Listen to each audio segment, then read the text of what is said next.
This woman walked into a naval war room with no rank, no clearance, and a civilian badge. The Admiral laughed in her face. But 92 seconds later, she entered a code that made every officer stand up and one classified submarine system go live. So who was she? How did a civilian unlock something even a 4-star admiral couldn't? This story has layers of betrayal, a buried legacy, and one line of code that changed everything. You're watching Veteran Biker. Tap subscribe, because what happens next will freeze you. The blast doors hissed open with a sound like pressurized judgment. Inside the Strategic Control Center, every wall hummed with classified tension. Digital interfaces glowed with missile telemetry. Sonar grids pulsed over oceanic charts, and the air tasted like recycled war.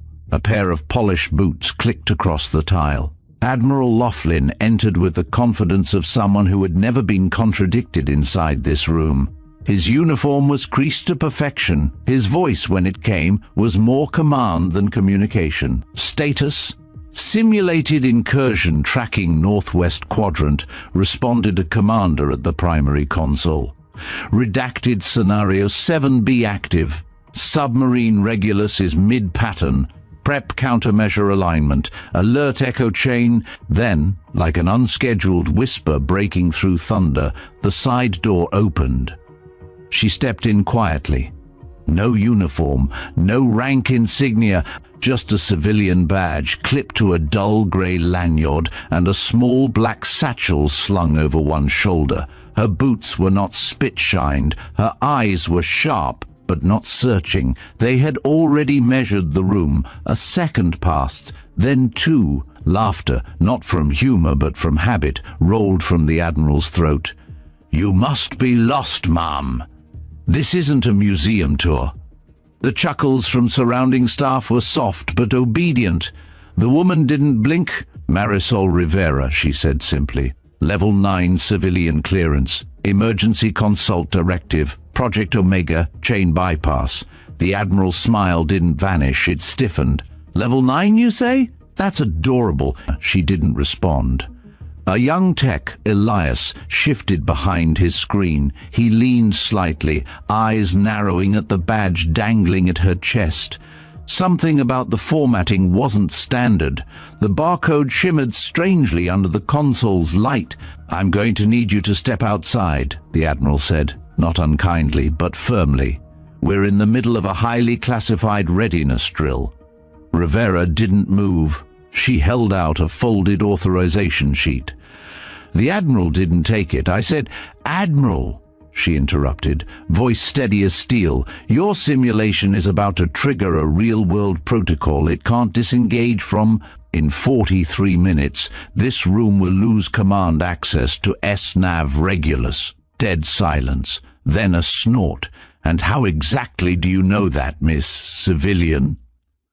"I've seen it happen," she said, "and this is the last chance you have to prevent it from happening again." The Admiral turned to the guards. "Escort her out, now." Two armed men stepped forward. She didn't resist as they reached her arms. But before they pulled her through the door, she turned her head slightly, eyes meeting Elias's across the room. "Watch the command interface," she said. "When the override locks, come find me." The door sealed behind her, and the war room exhaled as if an infection had been removed. "Resume the drill," the Admiral barked. Elias's hands hesitated over the keys. "The badge, the directive, Omega chain?" He tapped a quick code, discreetly pulling the clearance logs.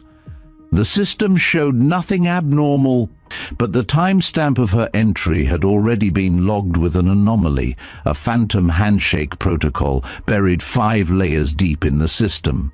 It didn't flag as a threat, just something old.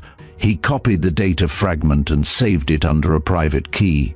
Behind him, the command interface shifted. A yellow light pulsed once, then went dark. No one noticed, except him. The simulation resumed with calculated urgency. Digital models of enemy vessels blinked in and out of red zones. Tactical overlays streamed data faster than most minds in the room could follow, but that didn't matter. Everyone trusted the system more than they trusted their own doubts. Admiral Laughlin leaned over the central command console, arms crossed. Update? Regulus reporting nominal trajectory. Ghost ping from an eastern satellite array. Likely weather scatter. Proceed? But Elias wasn't looking at weather scatter. He was watching a flicker in the command hierarchy, a barely perceptible delay between input and confirmation. It was like the system was hesitating. That didn't happen. Unless something was fighting it. He ran another check. The handshake protocol that registered when Rivera entered was still dormant, but now it was mirrored in the Regulus uplink. There was no traceable source, no code lineage, no debug file. It was just there. He frowned. Across the room, the Admiral barked more orders. Officers complied. The room hummed with practiced confidence. But something felt wrong.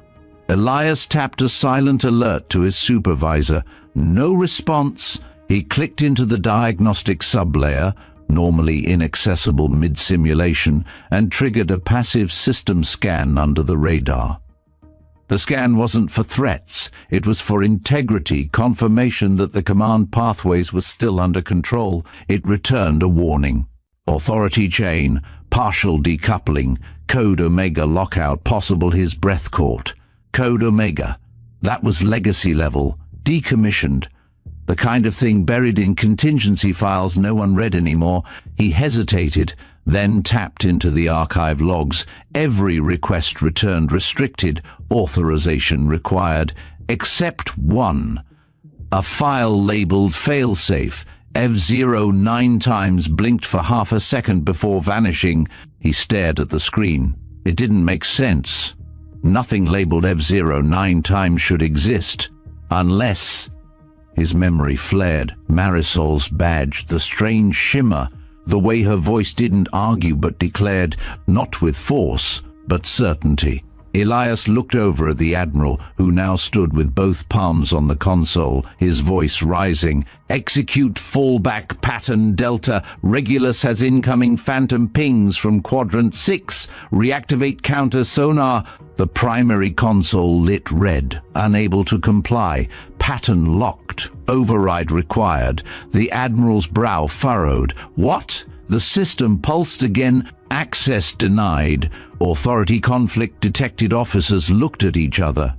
Elias whispered under his breath, she was right. The command chain had fractured, and the only person who seemed to expect it had been escorted out. Elias stood up. Sir, he said carefully, we might want to re-evaluate the civilian consult from earlier. Admiral Laughlin turned on him like a weapon. We are not about to validate some clipboard civilian with a second-hand badge who strolled in here like she owned the launch codes.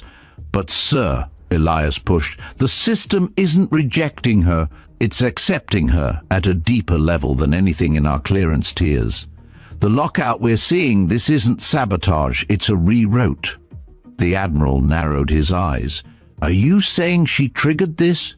I'm saying she may be the only one who can reverse it. Another warning flashed across the main console. Automated security lock 3722 remaining. The Admiral's voice was barely a whisper. Get her back! Marisol Rivera stood alone beneath a concrete overhang outside the command center, the wind tugging lightly at the loose strands of her dark hair. She wasn't pacing, she wasn't checking a device, she was just waiting, like someone who knew how long it would take for arrogance to crumble under gravity. The door opened behind her with a harsh mechanical hiss. Elias stepped out first, breath shallow, urgency tightening his jaw.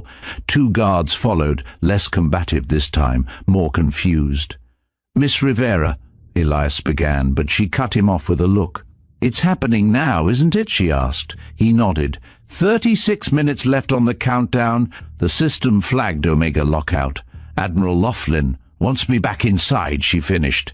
Elias hesitated. Yes, she didn't smile, just turned and walked back through the open door like she had never left. The guards didn't touch her this time. Inside the Strategic Control Center, conversations halted as she entered, not because anyone welcomed her, but because something about her presence now carried weight. It wasn't confidence, it was inevitability. Admiral Laughlin stood with both fists planted on the command table, his stare ice-cold. "You've got a lot of explaining to do." "I've done it," she said. "You just weren't listening." She stepped up to the central console. No one moved to stop her. "May I?" she asked Elias, who was already sliding aside. She placed her hand on the biometric reader. A soft chime responded. Ident confirmed. Omega Chain engaged a secondary interface bloomed to life. Not part of the simulation, not visible before. It bore a symbol that most in the room didn't recognize, an overlapping triangle and circle etched in crimson light. Elias inhaled sharply. "Fail-safe," she nodded once. "Ave 09 times?" One of the older command techs paled. "I thought that directive was decommissioned decades ago." "It was never decommissioned," she said, "just buried." The Admiral's voice dropped an octave. "Explain this, now." Marisol didn't look at him. 40 years ago, after several close calls during Cold War standoffs, a shadow program was created. Fail-safe navigation override, or fail-safe SNAV. Its function was simple. If nuclear submarine command systems were ever compromised or manipulated from within, a separate access layer would take over. One not tied to rank or politics. "Designed by who?" someone asked. She looked up, eyes like tempered steel. "My father." Gasps murmured through the room. Elias blinked. "Rivera, as in Admiral Emmanuel Rivera?" Her silence was confirmation. The Admiral scoffed. "Your father was discredited, stripped of all clearance. He refused a launch order during a joint NATO drill and vanished." "He didn't vanish," Marisol said. "He was erased." The words echoed louder than shouting. She turned back to the console and tapped a sequence into the old interface, one that didn't follow current protocols. "Your system has been locked out because it attempted to initiate a pattern that matches known infiltration simulations from a buried breach model. The lock isn't sabotage, it's protection. From you." Laughlin took a step forward, fury blooming. "Are you accusing me of—" "No," she said. "I'm accusing the system of recognizing your pattern as a threat and responding the way it was designed to." Silence. Then Elias said it aloud, softly. "She wasn't here to sabotage anything. She was the tripwire." The timer above the console ticked down 0:34:41. The room was no longer laughing, and Marisol Rivera, civilian badge and all, was the only one holding the map back to control. No one spoke as Marisol's fingers moved across the legacy interface. The rest of the room stood frozen between disbelief and unwilling awe, watching a civilian operate a system even their highest-ranking officers had never seen. "System integrity is intact," she said quietly, scanning a column of lines written not in commands but symbols, encoded shorthand that looked almost alien to modern eyes. "But the lockout will complete itself in 32 minutes unless you realign the trust chain." Admiral Laughlin's voice came sharp. "And what does that even mean?" Marisol didn't turn. "It means the system no longer believes you're authorized to command what you've been given." A pulse ran through the primary display. A full schematic of the Regulus-class submarine appeared, its core systems outlined in red. One module blinked erratically. SNAV, Strategic Navigation Suite. "Control pathways have been diverted," she continued. "It started subtly. About 3 hours ago, a redundancy loop activated by your last software patch created a feedback echo in the decision tree. The system interpreted that as artificial interference." "That's impossible," snapped the Admiral. "The update was tested and verified." "Not by anyone with fail-safe level clearance," she replied. Elias leaned forward. "Are you saying the system thinks it's under attack from us?" Marisol nodded. "Not a full attack, A manipulation attempt, enough to trigger the trust alarm. She zoomed in on a set of command strings flashing in red. It's trying to protect itself, locking down access, and soon it'll seal all remote communication channels to prevent further tampering. If that happens... The room held its breath. Elias said it first. Regulus will go dark, adrift. Marisol looked up at him. Not adrift, autonomous. It'll fall back on deep pattern protocols, move on its own, respond only to Omega-tier inputs. The Admiral turned to his staff. "Get me command on the line now." "No use," Marisol said. "Satellite relay just shut down. You've got local echo only." A junior officer confirmed it. "She's right, sir. External uplink just collapsed. Routing requests bouncing internally. It's self-isolating." Laughlin stepped forward. "Then reverse it. You're the one who triggered this with your antique access codes." "I didn't trigger anything," Marisol said. "The system woke up because it recognized that no one in this room could stop what was already happening. My presence simply confirmed the emergency." She turned back to the console. "And now we have 30 minutes before the system finalizes the quarantine." Another officer raised a shaking hand. "What happens if it finalizes?" Marisol didn't sugarcoat it. "The submarine will reclassify your command structure as compromised. It will activate onboard decision heuristics and begin following defensive protocols. That includes striking pre-cleared threat targets if provoked." The Admiral's eyes narrowed. "What threat targets?" She turned slowly to face him. "The ones it was last trained on. 3 years ago, when your department ran unauthorized simulations using outdated war algorithms." Elias paled. "Wait. Those scenarios had us flagging Allied fleets as hostiles for counterintelligence drills." Marisol didn't respond. She didn't have to. A thick silence wrapped the room, the kind that suffocates logic and gives way to fear. Officers glanced at each other, suddenly aware that every keystroke they had issued over the last week might now be interpreted as hostile intent by the very system meant to protect them. Elias's voice cut through. "Can we isolate the Regulus manually, kill the uplink, sever its decision loop?"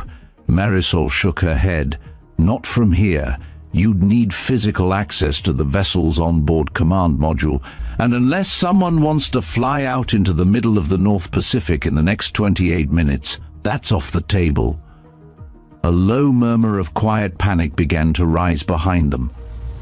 One officer whispered, "How did we not know any of this? Why is this even active?"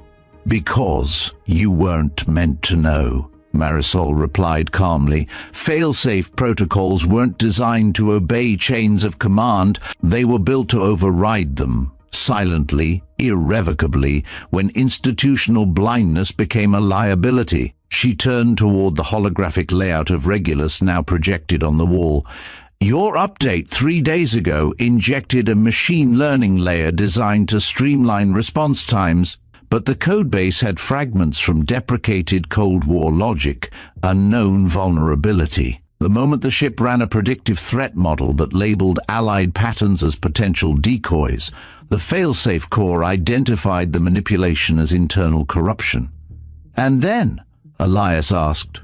"Then it began preparing for independent operation." The Admiral took a step forward, his voice low and sharp. "You're saying the Regulus is about to become a rogue submarine?" Marisol faced him squarely. "No, I'm saying you're about to lose control of a nuclear-armed vessel that believes it's following the last clean logic left in its system, which, by the way, includes a list of pre-authorized targets, most of which haven't been reviewed since 2017.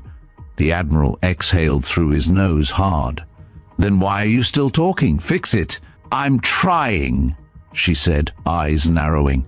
"But this isn't about flipping a switch. This is a protocol war, and you've already lost the first 10 rounds without knowing you were fighting." She keyed in a set of commands, pulling up a time log. The countdown had dipped below 27 minutes. On the left side of the screen, a new message flashed in pale yellow. Intervention key required. Authority type, living operator. Marisol's breath slowed. Elias leaned closer. "What's that?" She hesitated.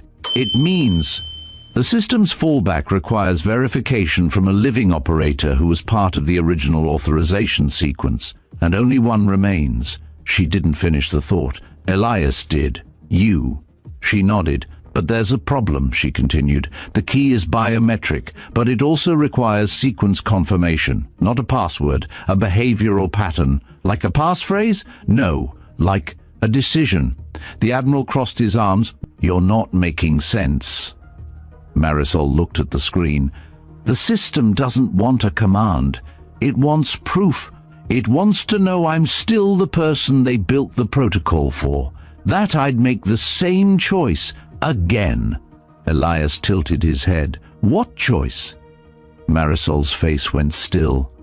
"The one where I refused to let them fire." The tension in the room shifted. It was no longer fear of the submarine. It was fear of her, of what she represented, a walking contradiction to every chain of obedience they'd been trained to follow. The Admiral broke the silence. "Then show us. Prove you're who you say you are." She looked at the screen again. The prompt blinked once more, awaiting operator intent. Marisol stepped back from the console, her arms at her sides, as though weighing something heavier than protocol. The room watched her, some expecting a performance, others waiting for her to fail. But she didn't move toward the keyboard. Instead, she spoke.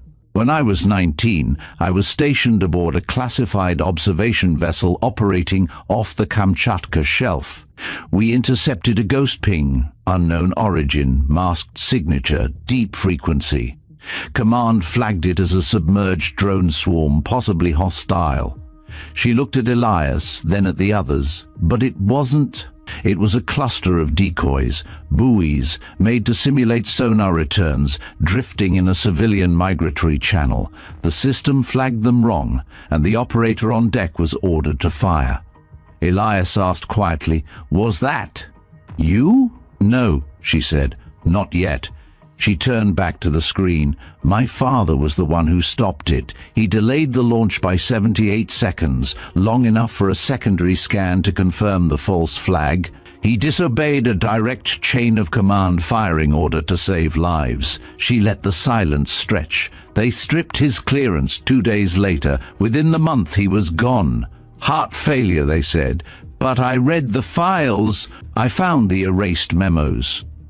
He didn't just delay that shot. He activated a buried protocol inside the system, a warning beacon, one that wouldn't stop unless someone like him stood in its path again. Her eyes locked on the prompt. "I didn't come here today to remind you of a legacy. I came because the system finally called in its insurance." She stepped forward. The screen flickered again. "Operator intent challenge, restraint over compliance, accept." She placed her hand on the console's glass surface. A light scanned her palm. Then the room dimmed. On the main display, the schematic of Regulus turned blue. Failsafe override accepted. Behavioral intent verified. Command path realigned. Autonomous sequence terminated. Remote integrity restored. Countdown cancelled. A collective exhale passed through the room like pressure releasing from steel. The red lights across the console dimmed and were replaced by a steady green glow. Systems stabilized. Communications channels reopened. Regulus was no longer blind, no longer drifting, and control, true control, had returned. But not to the Admiral. To her, Laughlin stared at the console like it had betrayed him. Marisol didn't gloat. She didn't speak. She stepped back, allowing the silence to say what no uniform ever could. Elias finally broke it. "So, what now?" Marisol answered without looking away. "Now. Now we stop pretending systems are loyal to people who don't listen." Then she turned and walked away from the console, leaving the room still, blinking. and changed. And behind her, in the machine's core logs, a final entry burned itself into the timestamp archive. Failsafe operator authenticated. Echo verified. Rivera M. The command room hadn't yet caught its breath when Marisol stepped away from the console. Green lights flickered across the interface like a heartbeat restored, but no one moved to reclaim the center seat, not even Admiral Laughlin. The throne of authority now felt borrowed. She didn't linger. With quiet steps, she exited the war room and moved down the long corridor that led to the auxiliary systems deck, trailing behind her a silence louder than footsteps. Elias caught up quickly. "Where are you going?" he asked, jogging a step beside her. "To find out what's next," she replied. "Because the system may be stable, but the questions won't stop." He glanced over. "I don't think it's the system people are questioning anymore." They entered a side chamber, small, unadorned, filled with emergency access terminals and analog backups. No screens blinked in here, just quiet humming panels and rows of redundant switches. Marisol walked to a locker in the back, typed in a 5-digit code that matched no registry Elias had ever seen, and opened it. Inside sat a weathered black box, small, padded with dense foam. She lifted it gently and placed it on the table. Elias stayed silent. With slow, methodical movement, she opened it. Inside was a folded fabric bundle, military-grade, worn with time. As she unfolded it, a patch slid free onto the table, not a modern unit insignia. It was older, frayed at the edges. A symbol embroidered in charcoal thread, an angular triangle within a circle, surrounded by wind streaks and ciphered coordinates. Elias stared at it. "That's not Navy, or NSA, or anything I've seen." "Because it was never meant to be seen," Marisol said. She peeled back her left sleeve. Her arm was lean, scarred, and precise like the rest of her, but near the inner forearm, beneath a layer of faint burn patterns, lay a line of ink, IV 09 times. Elias stepped back slightly. "That's not just a designation, that's the unit you activated." She nodded. "Failsafe program, Echo Viper." There were only 6 of us. We weren't soldiers, not officially. We were trained to be interface shadows, living backdoors for systems no one else was ever supposed to touch. He looked at the scar just below the ink. "What happened here?" Marisol ran her fingers over it absently, her eyes momentarily distant. A test, not of strength, of silence. Elias tilted his head. "What does that mean?" She looked at him fully now. "They simulated a protocol failure, locked us in a sealed interface pod, ran a false launch sequence. The only way to stop it was to reroute a live coil through biometric verification, knowing it would burn the skin that accessed it." He said nothing. "You only passed if you did it anyway," she added. "And you passed." She didn't answer that. Only pressed the patch flat on the table with the palm of her hand. It wasn't about heroism, it was about discipline, precision, knowing that hesitation had to be replaced with clarity. That's what they trained us for, not to be loyal, to be unshakable. Elias sat across from her, the weight of the room compressing his shoulders. "Why did they bury it?" Marisol smiled, bitter and soft. "Because it worked." Elias sat back in the chair, hands folded, gaze fixed on the black patch as if it might start speaking on its own. The angular symbol, though worn and silent, held more authority than any ribbon or rank in the entire facility. "So you were trained to override everyone," he said quietly. Marisol corrected him, her voice calm but exact. "No, I was trained to override no one, unless every system failed and no one left could be trusted. That distinction matters." He nodded slowly, letting that sink in. Then his voice dropped. "And yet here you are, not in a database, not even a hint in any roster. That was the point," she said. "We weren't meant to exist outside the last contingency. We didn't wear names. We didn't file reports. No one was supposed to know where we were assigned. Echo Viper only activated under a classified parameter, irrecoverable deviation in command logic. Elias looked at her, eyebrows raised. That's what happened today, isn't it? Marisol nodded once. Your update triggered deviation. The system tested your command logic and found fractures. It stalled long enough for a fail-safe operator to enter proximity. That's when I was summoned. He frowned. Summoned how? Her eyes moved toward the vent panel humming above the wall. You still think this base is just wires and servers, but the original designers, my father included, built layers you've never seen. Passive sensors, infrared thermal readers tuned to patterns only known operators emit under stress. The system recognized me the moment I stepped onto the perimeter. Elias laughed, but there was no amusement in it.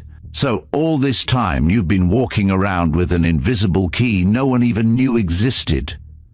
Marisol looked at him carefully, and I hoped I'd never have to use it. A long pause. Then he asked, why now? Her fingers traced the edge of the patch. Because I received a ghost ping 3 days ago. Something in the lower layers of S-Nav called out. An unsanctioned training echo spliced into the new code. It matched the same signal signature used during Project Ghost C. Elias stiffened. Wait, that was the classified mission they said went off-grid. The one with the corrupted black box logs. She met his gaze. It wasn't corrupted. It was overwritten. And I was on that ship. He blinked. You were on Ghost C. Yes, she said. I was the last one off before they shut it down and sealed the files. We refused to fire. My CO and I flagged a misfire order in time. The system confirmed it, confirmed a civilian vessel had been misidentified. And then they erased the confirmation. Elias ran a hand through his hair. And the others? They called it a systems failure, faulty optics. Everyone was reassigned. Some disappeared. I vanished myself. Why didn't you come forward? Marisol's voice was steel wrapped in calm. Because if I had, I would have lost what mattered most, my access to the one place where a real override could still matter. Inside the code, not on the news, not in front of a committee. Her hand rested on the console beside her. I didn't want justice. I wanted leverage. And today, for the first time, I used it. Elias leaned forward, voice low. They're going to come for you now. Marisol didn't flinch. They already did. A long time ago. They just didn't know it. Elias sat in silence, the hum of backup servers filling the space between them. He didn't know whether to feel inspired, shaken, or simply overwhelmed by the presence of a woman who had rewritten the rules of loyalty without ever announcing she'd entered the game. What happens now? He asked. Marisol stood, folding the patch with precise care and sliding it back into the black box. She closed the lid and latched it shut. That depends on who asks the next question. Before Elias could respond, the room's overhead intercom crackled to life. Specialist Rivera, report to Strategic Command Briefing Room 1, immediate. The voice wasn't Laughlin's. It wasn't even familiar. It was colder, clipped, institutional. Elias looked up. They're escalating. They would, Marisol replied, slipping the black box into her satchel. Once the system logged the override, protocol requires that all chain-of-command anomalies be reviewed under Tier 1 clearance. They'll want to debrief you, interrogate you, possibly contain you. Let them try. She walked past him and paused at the door. Whatever comes next, Elias, you need to remember something. He stood, unsure whether to follow or stay. Remember what? He asked. She didn't turn around. That the system never trusted people. It trusted behavior. And today you proved you were listening when no one else did. With that, she exited, leaving the dim room and its redundant terminals behind. Elias stared at the console, then down at the floor, then back at the closed door. He was no longer just a technician, he was a witness, and that was going to matter. In the hallway, Marisol moved with quiet speed, not hurried, but deliberate. Personnel glanced at her as she passed, most unsure if she even belonged in this wing. Others just assumed she was someone important. That's the thing about invisible authority. Once revealed, it becomes gravity. When she entered briefing room 1, she found it mostly dark. Just a single panel lit on the central table. Admiral Laughlin sat across from a tall man in a regulation suit. Civilian, clearly. Dangerous in his stillness. The Admiral looked worse for wear, paler, less certain. Whatever confidence he'd carried earlier had hollowed into something brittle. The man in the suit gestured toward a chair. "Have a seat, Miss Rivera." She didn't. "I'm not here to be briefed. I'm here to confirm that your system is no longer compromised." The man showed no expression. "You triggered a failsafe override without command authority. I was the command authority. That's debatable." Marisol stepped forward until she stood over the edge of the table. "No, it's archived, authenticated, time-stamped, and recorded across 3 isolated system logs, all of which have now been mirrored to oversight review." She dropped a slim black drive onto the table. The man looked at it for a moment, then at her.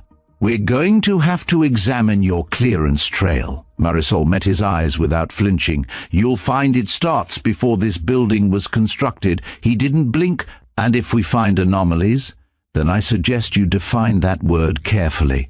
Because today, I wasn't the anomaly. I was the control." The Admiral cleared his throat. "She saved the system." The man in the suit said nothing, just reached out and slid the black drive toward him. "I'm not here to debate outcomes," he said flatly. "I'm here to ensure the pattern doesn't repeat." Marisol nodded once. "Good," she said, "because I'm here to make sure it does." The man raised an eyebrow. "Meaning?" She straightened. "That someone is always watching." Then she turned and left. Outside the room, the wind curled through the steel corridor like a whisper finally acknowledged, and behind her, a man who had spent his life operating in the shadows now found himself staring at one far more dangerous, the kind that didn't need permission to act. Only a reason. The next morning, Fort Arclight's sky hung low and bruised, the kind of grey that swallowed shadows before they had time to stretch.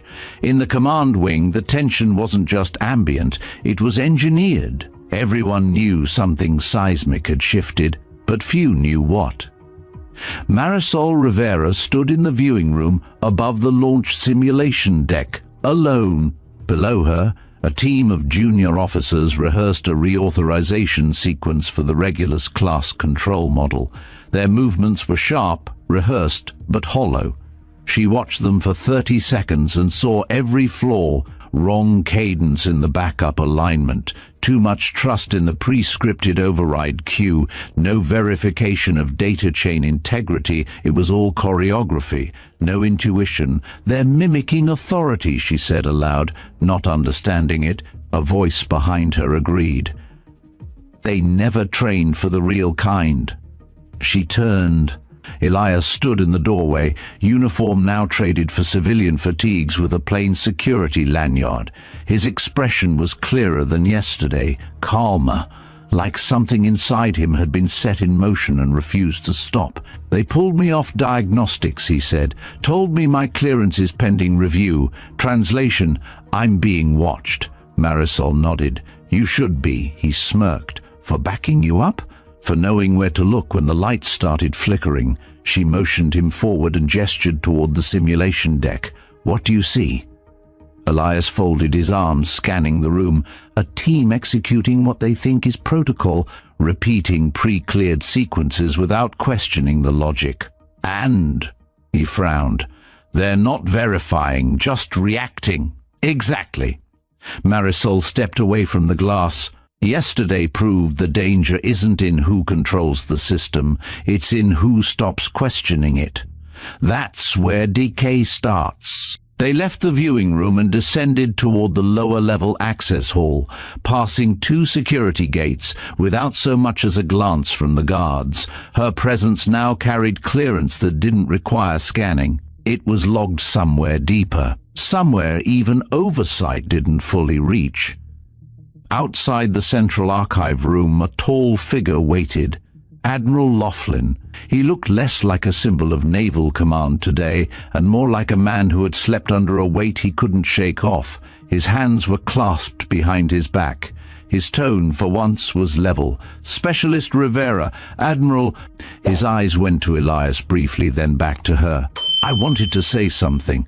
Marisol raised an eyebrow. "That's new. I was wrong." Silence hung in the corridor. "I thought you were an intrusion," he continued, "a threat to protocol. I didn't see that the real threat had already nested inside our routines. You didn't destabilize the system. You exposed that we already had." Marisol didn't gloat. She only nodded. "You said yesterday that you weren't looking for justice," the Admiral added. "What are you looking for?" "Accountability," she said, "and institutional memory." He gave a dry chuckle. "Those don't tend to last very long in rooms like this. They will if someone makes it part of the code." He studied her for a long moment. "I've called for a reactivation of Echo-class protocols. I want a review board. Civilian oversight. External watchdogs, yes, but also a rebuilding of internal resilience. We can't rely on ghosts like you to show up every time something breaks." Marisol didn't blink. "Then stop burying the ones who saw it coming." His expression tightened. "I can give you access, authority, a seat at the rebuild." "I don't want a seat," she said. "I want a firewall built from questions, not commands, and I want training redesigned from the ground up. Real decisions, real tests, not drills." He paused. "You want to rewrite how the next generation is taught to lead?" "No," she corrected. "I want to teach them how not to follow blindly." They entered the Central Archive facility, a room rarely accessed, even by those with starched uniforms and classified badges. Unlike the sleek glass consoles of the command deck, this place was analog-heavy. Metal drawers, sealed crates, terminal hubs with fat-buttoned keys. The kind of systems built to last longer than the politics surrounding them. A retinal scan verified Marisol's identity before the thick doors groaned open. Elias followed her in, eyes scanning the room like a child inside a forbidden vault.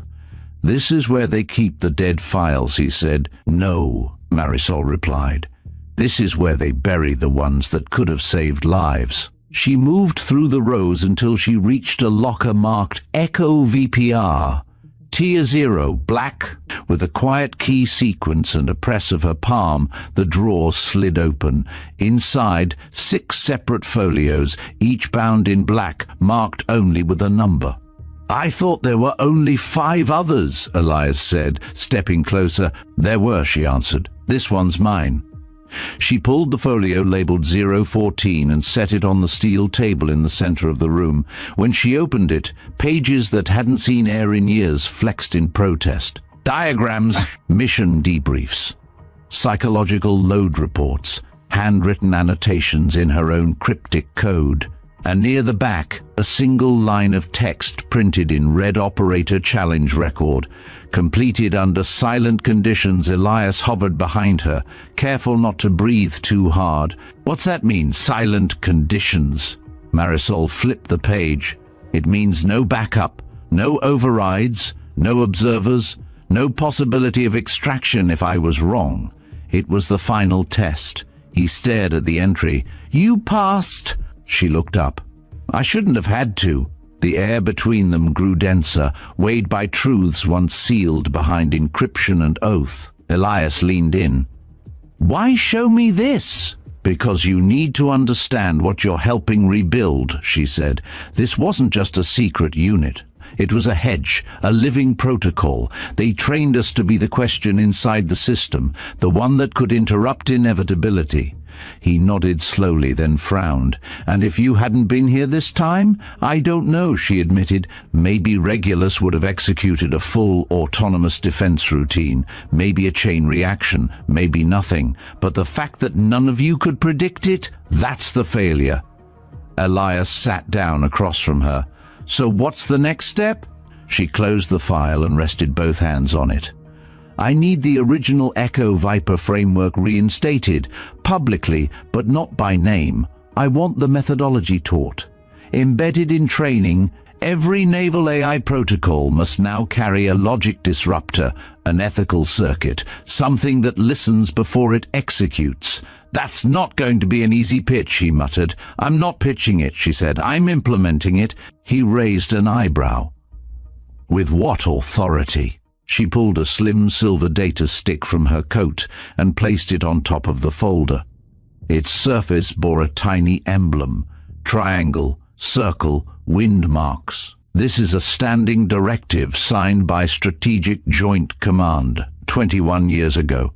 Only executable upon Tier 0 operator reactivation under verified threat conditions. It gives me temporary operational control over failsafe system integration. He blinked. You kept that? No, she said. It kept me. Just then a soft ping echoed from her comms wristband. Marisol tapped it. A voice filtered through. This is Oversight. Package transfer confirmed. Session authorized for Project Reinstate. You are cleared for Phase 1. Elias sat back. You already started the process. She stood and picked up the folder. I started the moment the Admiral laughed. The briefing hall was larger than any war room Marisol had ever entered, not because of its walls, but because of its purpose. It wasn't built for commanders. It was built for confrontation. Oversight officials, legal observers, strategic liaisons, engineers, analysts, ethics panels, rows and rows of civilian and military eyes, all watching the center platform where authority was usually asserted through hierarchy, but not today. Marisol stood alone on the raised dais, no insignia on her chest, no uniform framing her outline, just a dark blazer, and a clipped badge reading, Authorization, Operator Designate. Tier 0 Admiral Laughlin sat 2 rows back, silent, eyes fixed. At the head of the room, the Oversight Director tapped the mic. Specialist Rivera, he said formally, though his tone held a cautious respect. This is an inquiry session, not a court. But what you say here may shape the next 20 years of autonomous protocol policy. I'm aware, she said. He gestured. Begin. Marisol didn't clear her throat. She didn't need a script. She didn't even glance at notes. Her words came clean, firm, and unshaking. You built your systems to obey. You refined them to execute faster, to override hesitation, to eliminate lag. And in doing so you trained generations of warfighters to believe hesitation was failure and precision was purity. She looked around the room, and then one day you woke up to find your systems making decisions without you because you taught them to, and you called that evolution. She let it hang. I'm not here to dismantle what you've built. I'm here to remind you that any system without interruption eventually calcifies into threat. Regulus didn't go rogue. It went obedient, just not to you. She turned slightly. When my father refused an order that would have triggered an unnecessary conflict, the system flagged him as broken. But he wasn't. The system was. It had no room for doubt, no space for pause, no tolerance for context. A civilian raised a hand. And you believe the solution is to integrate fail-safe logic into standard AI? No, she said. I believe the solution is to integrate conscience. That brought murmurs. She went on. You don't need another override key. You need training, discipline, decision-making that doesn't fear complexity. If every operator is trained to think like an observer, and every system is taught to listen for human contradiction, not override it, then maybe you won't need people like me at all. Another voice, a military analyst, asked, and if we resist? If doctrine pushes back? Marisol smiled, small and sharp. Then you'll be reminding me why the failsafe was created in the first place. She stepped back. Silence, heavy, complete. Then the Oversight Director leaned forward. Recommendation. Reinstate ethical interruption modeling across all high-level weapons platforms. Require human cross-verification for any logic loop that includes autonomous escalation, and most importantly, require every commanding officer to be trained by someone who has once refused a lawful order. The director raised an eyebrow. "And you'll be that trainer?" "I'll be the first," she said. "But not the last." He nodded slowly. "Proposal accepted. Revisions to protocol will begin this quarter." Marisol turned to leave, walking off the platform without a glance back. She passed Laughlin as she exited the row. He didn't speak. He didn't stand, but his eyes followed her all the way out. Elias waited for her just outside the briefing doors. "You rewrote the doctrine." "No," she said. "I reminded them it was human." He smiled. "So, where do we start?" Marisol glanced at the sunlight breaking through the thick clouds outside the tall windows, the first warmth the base had seen all week. "Classroom, firing range, code terminal, doesn't matter." She looked at him. "Wherever people still think following is safer than understanding." 3 weeks later, Marisol stood on an open overlook above the Pacific. Below her, the deep grey surface rippled with slow violence. Waves heaving against steel hulls and shoreline bunkers like an ancient tide testing a modern lie. To the south, anchored in deep-sea tether, the Regulus waited, fully operational, fully silent. It had passed all post-override diagnostics, its systems were stable, its logic trees revised. And yet, something in Marisol's chest hadn't. The ghosts hadn't left. They'd just fallen quiet. Elias approached from behind, clipboard in hand, wind tugging his jacket open. "They've updated the routing logic, built-in delay interrupts, dual verification layers, ethical feedback loops. Everything you asked for." Marisol kept her eyes on the water. "And the launch protocols?" Elias hesitated, still contentious. "Strategic Command wants to retain single-source triggers in case of communications blackout, which defeats the purpose." He exhaled. "I know. That's why they're sending a test order tomorrow." Her head turned slightly. "Live? No warhead, but yes, full activation sequence. All systems armed. If it confirms the new delay interrupts under pressure, they'll log it as a success. And who's pulling the trigger?" Elias lowered the clipboard. "You are." She didn't flinch. Instead, she asked, "And who wrote the scenario?" He hesitated again. "That's the part you're not going to like." Inside the temporary command tent overlooking the sea, Marisol scanned the document Elias handed her. Simulated conflict escalation, hostile drone fleet near Allied shipping lanes, mistaken identity of commercial convoy flagged as cloaked combatants. Echo delay introduced at 32.5 seconds post-confirmation, requiring human revalidation before automated counterstrike. It was Ghost C, almost line for line. "Who approved this?" she asked, voice low. Elias looked at the floor. "They say the system needed to be tested with a real moral conundrum." "They didn't test the system," she said. "They tested me because they don't trust the doctrine until it bends under pressure." Marisol closed the folder. "Then let's show them what happens when it doesn't break." The Regulus was quieter than she remembered, cleaner, colder, but still carrying the thrum of potential in its hull. As she stepped aboard, the crew acknowledged her with cautious glances, not disrespectful, just uncertain. What uniform did a Ghost wear when it returned? She entered the command module. 2 technicians ran checks on the primary ignition relays. A third monitored the new interrupt node Elias had designed, an elegant piece of code disguised as a logic knot nested deep in the chain. If the system failed to sense hesitation, it stalled. Automatically, she placed her satchel beside the console and strapped in. "Begin simulation," she said. A voice chimed through the comms. "Threat signature confirmed. Enemy drone fleet at grid reference 22.71 north, 149.4 west. Cloak trace suggests active jamming. Identification inconclusive. She tapped her fingers slowly, measuring the cadence of the machine. Civilian vessels nearby? Yes. 2. Proximity within 10 nautical miles. Risk threshold rising. The timer began. Elias's voice came over a secondary channel.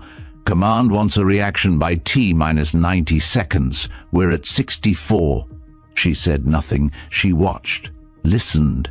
Not to the threat, but to the system's language, the cadence of its urgency. 30 seconds passed. Then the system spoke again. Recommend engagement. Launch ready. Awaiting human validation. Her eyes narrowed. Request override confirmation, she said. The system responded with silence. Then, confirming intent, engage hostile targets, yes or no. She hovered a finger over the console. The system blinked, awaiting operator choice. Her heart didn't race. Her breath didn't falter. She had stood here once before, and this time she wasn't 17, and she wasn't alone. No, she said aloud. Override engaged, the system replied. Failsafe interrupt confirmed. Simulation halted. Elias's voice returned. You passed. She stood slowly. No, she said. We did. The debrief room smelled like steel and recycled air, the kind of scent that clings to sealed buildings and long-held secrets. Marisol sat at the end of the long table, elbows on the cool surface, fingers interlocked. Across from her, behind a bank of dark screens, the observers sat cloaked in silence. A review panel, some military, some civilian, all anonymous in posture if not in consequence. No one had spoken in 3 full minutes. Finally a voice broke the quiet. We reviewed your override.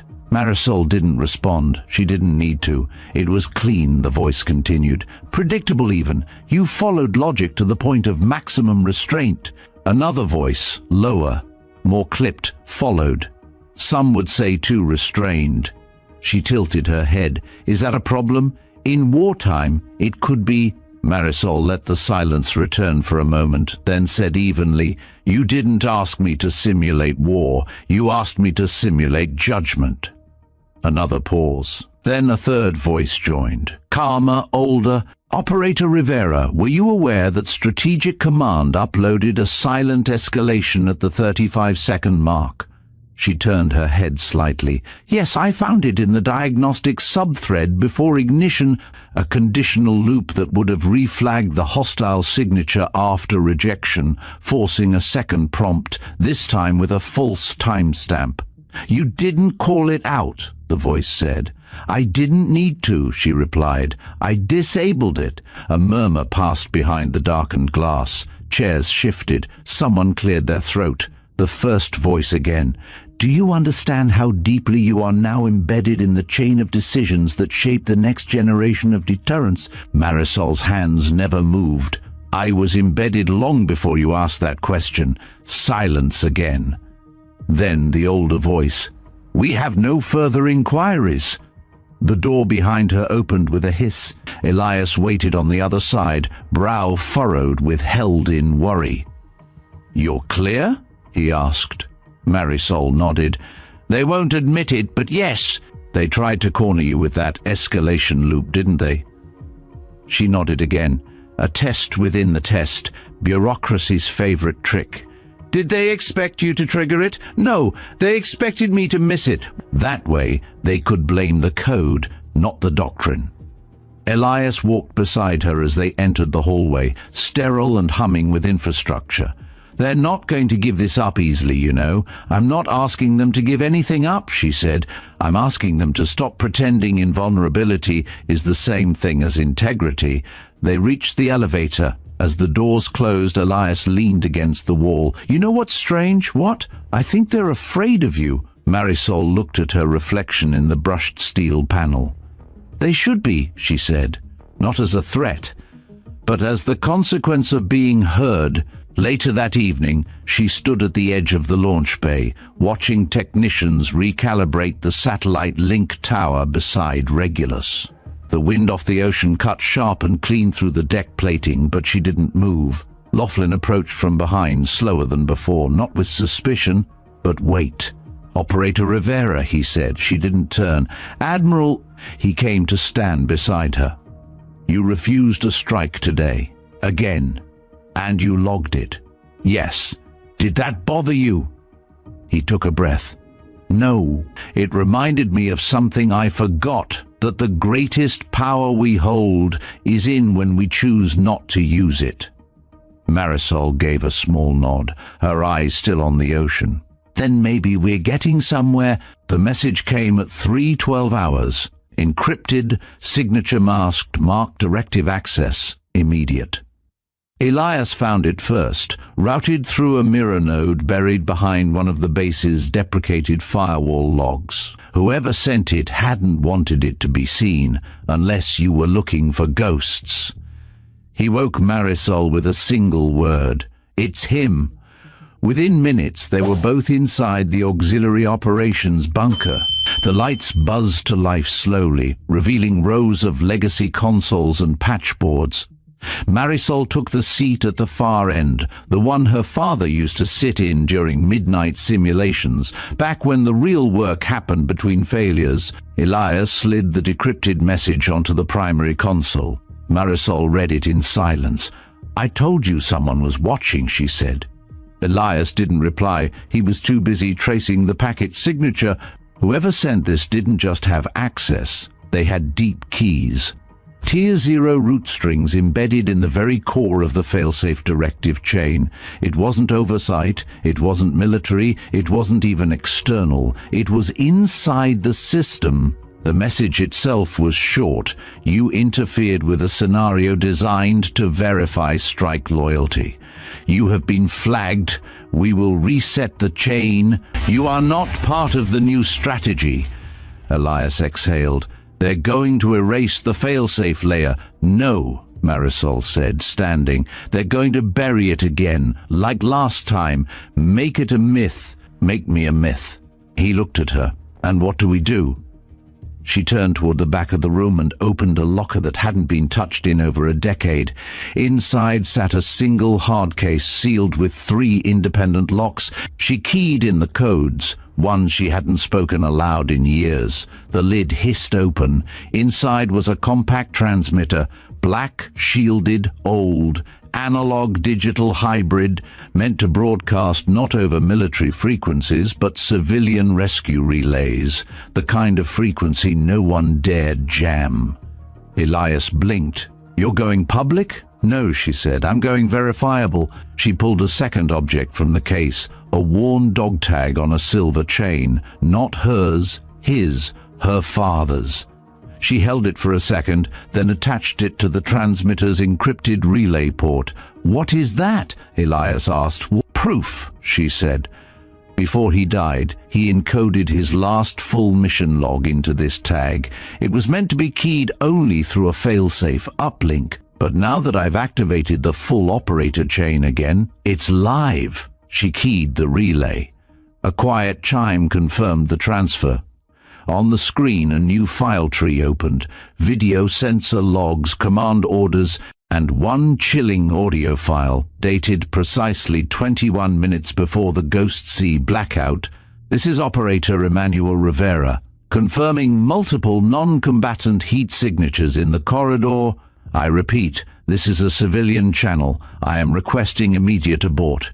If this message is intercepted, the override protocol has failed." Elias's throat tightened. This was real. It always was, Marisol said. They just knew how to make you forget. She triggered the uplink. The transmitter pulsed once, sending the full payload across 5 civilian relay channels, including emergency watchdogs, international ethics monitors, and one untraceable node buried in the legal committee servers of the Defense Oversight Bureau. When it was done, she powered down the system. Elias looked at her.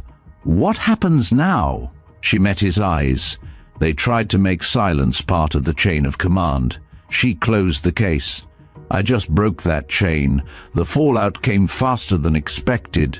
Within 12 hours of the broadcast, 3 oversight agencies requested urgent reviews. Civilian watchdog networks lit up with redacted pings, and at least 2 unnamed sources confirmed that a Tier 0 echo transmission had been logged by legacy defense satellites. The message had reached the right people, and more importantly, the ones who couldn't afford to pretend it hadn't.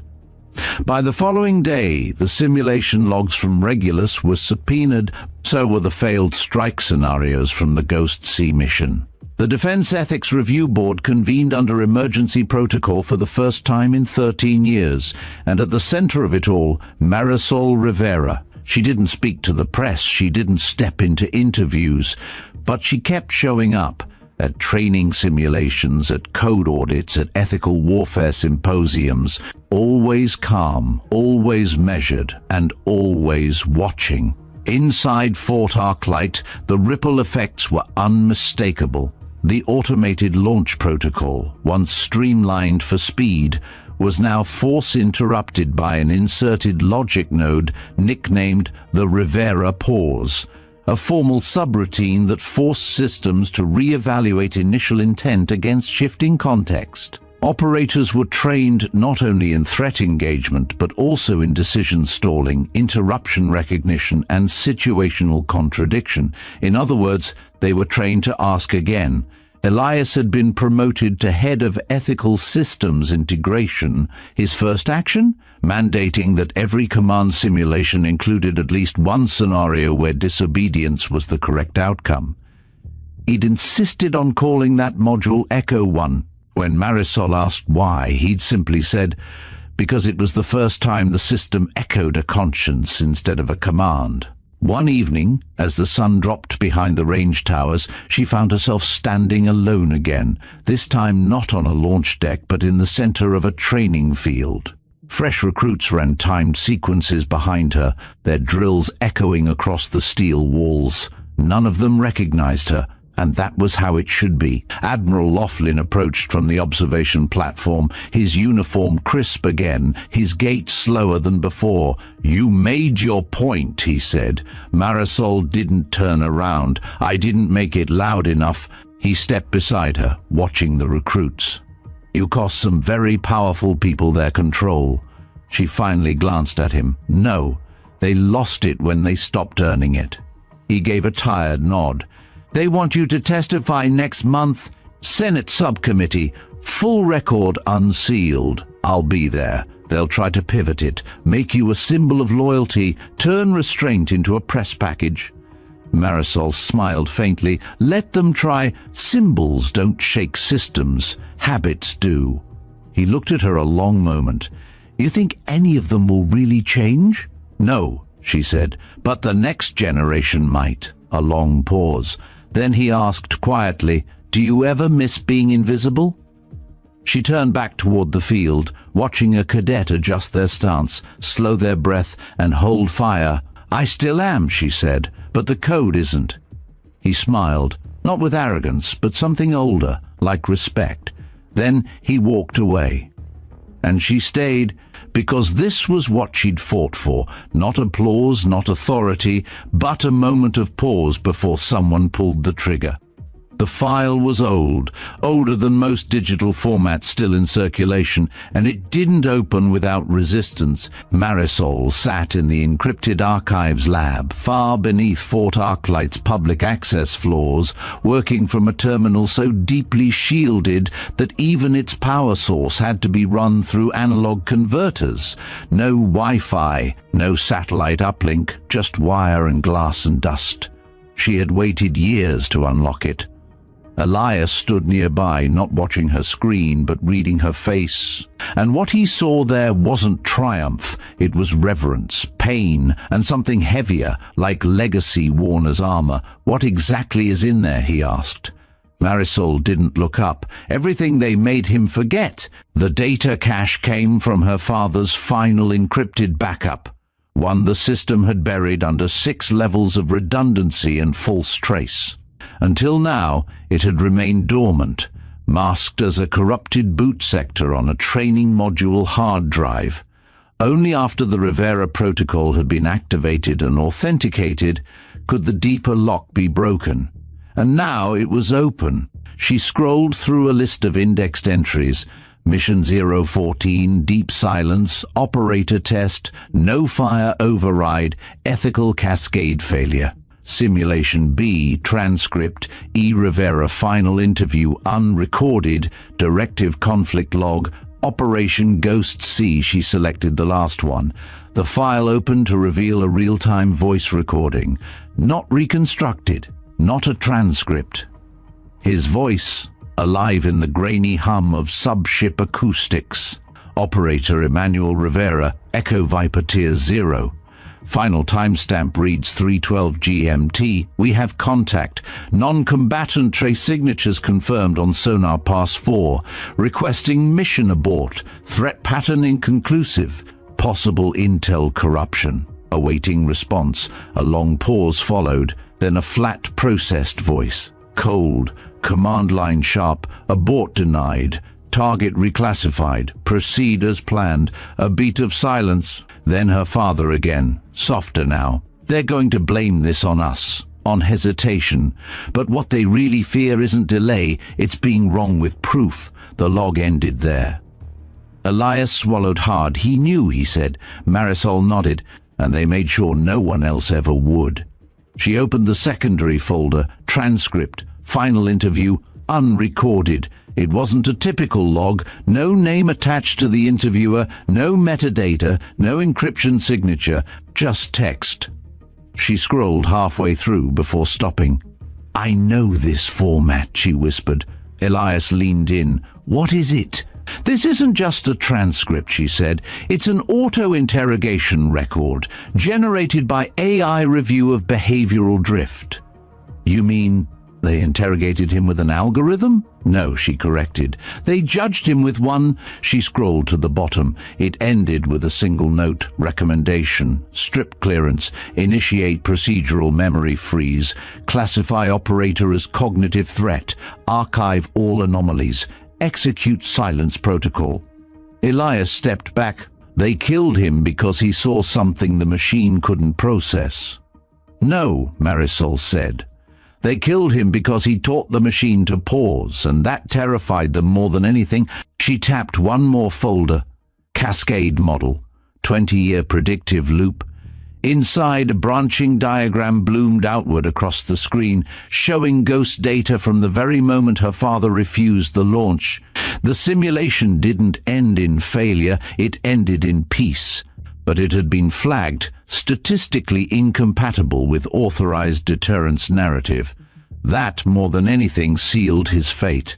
Marisol leaned back in the chair, her eyes on the branching arcs. He had saved lives, and they'd erased him for it. Marisol closed the file, but the glow of the screen lingered in her eyes, like after-images burned by grief. For years, she had chased fragments, whispers, and corrupted traces of a man who had once been her anchor, and now, staring at the totality of his silencing, she felt something stranger than rage. Clarity, not just about what had happened, but about why it had to stop happening. They called it a memory freeze, she said quietly. Elias looked up. I've heard that term. In early AI doctrine reviews, it's used when a decision threatens the integrity of a war algorithm's outcome. They applied it to a human. He didn't respond. Marisol scrolled again. Another set of records surfaced, video stills, time-stamped logs, internal messages with truncated subject lines. Each of them centered around one central directive: retain command narrative at all costs. They didn't care that he was right, she said. They cared that he wasn't useful to the story they were building. She stood, the chair sliding back with a quiet scrape. Her hands trembled slightly, not from fear, but because the story had finally settled into her bloodstream like voltage. I'm going to show them, she said. Elias rose. Show who? Everyone who trained in a system that was rigged from the start. Everyone who grew up in the shadow of a clean chain of command and was never told that the cleanest line is often the one that skips truth to get to obedience. She picked up the encrypted drive and slipped it into a biometric sleeve. This can't just be evidence anymore. It has to become instruction. Elias nodded, then paused. You're going to teach this? I'm going to install it. The overhead speaker crackled. Specialist Rivera, report to Lecture Hall Bravo. You're requested for immediate review session with incoming command candidates. Elias blinked. They're already assigning you to speak? They're trying to contain it, she replied. Turn it into a ceremonial cautionary tale. He tilted his head. And what are you going to do? Marisol looked at him. Hijack it. She walked into Lecture Hall Bravo without ceremony. The room was filled with uniformed cadets, most no older than 25, their faces set with a kind of ambition that hadn't yet met contradiction. A colonel stood at the podium, gesturing toward slides filled with acronyms, procedural flowcharts, and automated engagement protocols. The colonel turned at her entrance, caught between deference and irritation. Specialist Rivera, he said, gesturing toward the audience. We were just beginning our module on fail-safe logic and escalation conditioning. I assume you've come with your prepared remarks. Marisol stepped forward without acknowledging the prompt. She placed her encrypted drive on the console, tapped in her code, and overrode the projector feed. The first image that appeared on the wall was her father's last verified transmission log. Then came the audio. Then came the silencing order. Gasps rippled through the room. One cadet raised a hand, but not to ask a question, just to lower his head. Marisol spoke calmly. This isn't a cautionary tale. She looked across the room. This is a mirror. The silence in the hall wasn't fragile. It was formative, the kind that didn't crack but sank in, reshaping the very floor beneath it. Cadets shifted in their seats, not out of discomfort but revelation. For the first time, they weren't hearing about war from a podium built on rules. They were hearing about war from inside the moment someone said no. Marisol stepped away from the projection. I'm not here to tell you what my father did, she said. You just saw it. I'm here to ask what you would have done. A hand rose near the back. Young face. Sharp eyes. What happened after this, after the override? She let the question hang for a moment before answering. They tried to erase it. They filed it under system failure. They folded his refusal into a training error.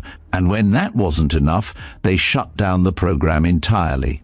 Echo Viper was labeled non-compliant. Tier 0 protocols were archived, then buried. She let her gaze sweep the room. But something about conscience sticks. You can't redact physics. You can't suppress trajectory. You can't kill truth with a memo. Another cadet raised her voice. So why are we only hearing this now? Because you're the first class required to take escalation ethics as a mandatory course, Marisol replied. Because after Regulus went dark and came back up under a failsafe signature, someone finally had to admit the system wasn't unbreakable. That someone like me still existed. A murmur of quiet acknowledgement moved through the seats. She keyed in another command. The screen changed. A line of code appeared. It wasn't a directive or a launch key. It was a question. If identified targ ET equal to uncertain, then pause, she pointed at it. This is what I added to your AI response protocols. 1 line, 4 words. It's called a hesitation hook. One cadet frowned. We're taught that hesitation can get people killed. Marisol nodded. That's true. So can false certainty. What I'm teaching you is how to recognize when your system moves too fast for your conscience to catch up. You're not just weapon operators, you are interpretation engines. The final safeguard isn't the fail-safe layer, it's you. She stepped back from the podium. I'm not asking you to be me. I'm asking you to outlast me. Build systems better than mine. Create code that argues with itself. Design protocols that value being right over being fast. The room was still. Then, slowly, hands began to rise, not to speak, but to salute, one by one, not for her uniform, not for her authority, but For the name she refused to let disappear. When she left the hall, she didn't feel lighter. She felt grounded because something buried had been unearthed, not for revenge but for continuity. And this time it wouldn't be erased. The ceremony was small by design. No press, no stage lights, no broadcast. Just a courtyard inside Fort Arclight's oldest wing. Granite walls, polished stone benches, and a flag that had been raised and lowered more times than most careers could remember. Marisol stood in dress civilian, no medals, no fanfare. Beside her was a steel box, long and narrow, carried by 2 guards. It bore no insignia, only a designation etched into its surface: A. Rivera, operator. Echo Tier 0. Declassified across from her stood Admiral. Laughlin, flanked by 2 members of the Defense Ethics Council and 1 quiet man in a grey suit with no name badge, the kind who never needed one. Laughlin cleared his throat. Specialist Marisol Rivera.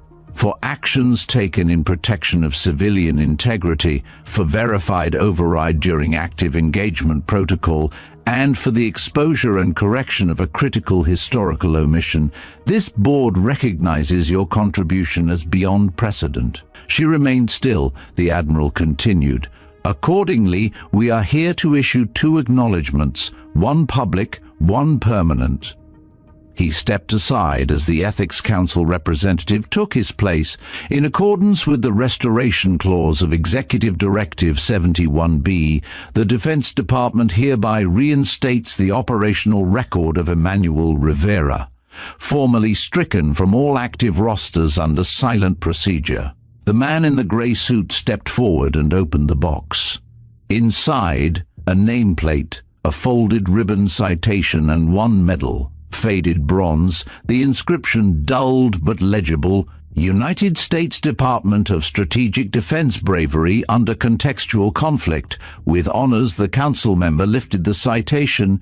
Operator Rivera's record will be amended to reflect full compliance, ethical foresight, and technical excellence under duress. The findings of his final mission will be submitted to the Senate Defense Committee as a model of ethical hesitation. He looked to Marisol. And this medal, revoked without hearing, will be returned to family custody. She accepted it with both hands. No words, just contact. She held it for a long moment, then stepped aside and placed it on the empty stone plinth behind her. Not in a pocket, not in her name, but in its place, where it always should have been. Later, after the officials had filed out and the flag had been lowered once more, Elias found her seated alone on the plinth, the medal box still beside her. "You okay?" he asked. She didn't answer at first. Then he wasn't buried here. No grave, no marker, just an empty file and a warning label. Elias sat beside her. But now the warning label's gone. She shook her head. No, now it's been read. He watched her fingers trace the edge of the box. "You ever think they'd give it back?" "No," she said, "and I didn't need them to." Elias tilted his head. "Then why push for it?" She looked out across the courtyard. "Because closure isn't for the dead, it's for the story they left behind." The ripple didn't stop at Fort Arclight. 2 days after the reinstatement, a directive was issued to all Department of Defense institutions mandating review of all sealed override protocol cases dating back 30 years. The memo carried a single quote in its header: "Unattributed but unmistakable. We honor those who fired when needed. We must also remember those who didn't." News of the Rivera decision, what some had begun calling the formal acknowledgement, spread quietly at first, shared through encrypted channels, internal ethics boards, and private briefings. But soon it bled into classroom doctrine, officer academy syllabi, even foreign strategic liaisons. What had once been considered operational hesitation now had a name: contextual override. At Fort Arclight, Marisol didn't return to the command floors. She chose something smaller, quieter, more dangerous in its permanence. She became an instructor, not a figurehead. not a speaker with pre-cleared slides, a builder of doctrine, of friction, of judgment. She rewrote the hesitation modules from the ground up. Her first line on the whiteboard was not about command, it was about doubt. If the system is too sure, she wrote, interrupt it. Elias visited her often between sessions. Sometimes he sat in the back of the lecture hall. Other times they met over terminal nodes and AI interpretive models, tweaking fail condition timing and layering in what Marisol called empathy triggers. Is this scalable? He asked one day, watching the AI simulate a battlefield reclassification drill. No, she said. He blinked. No, it's not meant to be scalable, it's meant to be personal. Context doesn't scale, it adapts. What I'm teaching isn't a template, it's an instinct. He nodded, understanding more than he said aloud. That same afternoon, a young officer named Tally approached Marisol after class. She was quiet, mid-20s, formerly part of an autonomous drone command unit.